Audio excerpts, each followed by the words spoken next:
For 2,000 years, the enemies of Christ have certainly tried their best. But think about it. The church survived and even flourished centuries of terrible persecution during the days of the Roman Empire. The church survived barbarian invasions. The church survived wave after wave of jihads. The church survived the age of revolution. The church survived Nazism and communism. And in the power of the resurrection, the church will survive the hatred of Hollywood, the malice of the media, the mendacious wickedness of the abortion industry.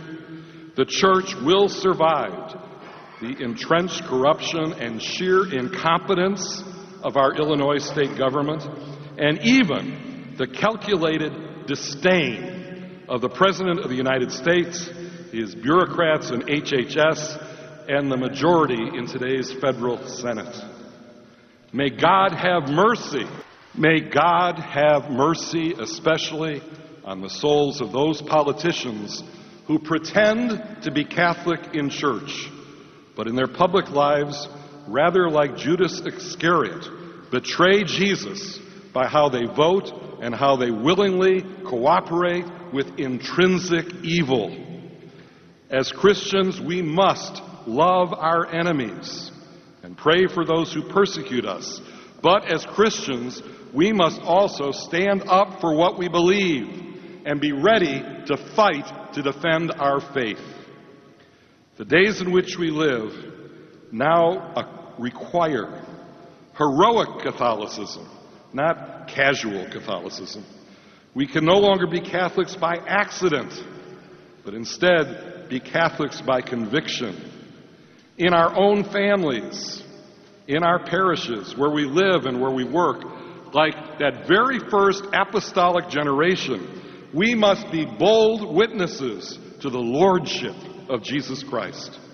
We must be a fearless army of Catholic men ready to give everything we have for the Lord who gave everything for our salvation. Remember that in past history, other governments have tried to force Christians to huddle and hide only within the confines of their churches, like those first disciples before the resurrection, locked together in the upper room.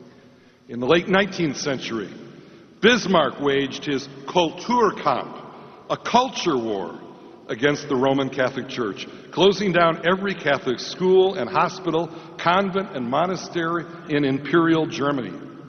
Clemenceau, nicknamed the Priest Eater, tried to do the same thing in France in the first decades of the 20th century.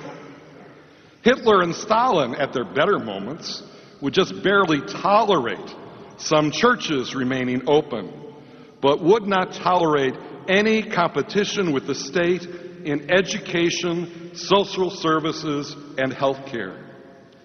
In clear violation of our First Amendment rights, President Obama, with his radical pro-abortion and extreme secularist agenda, now seems intent on following a similar path.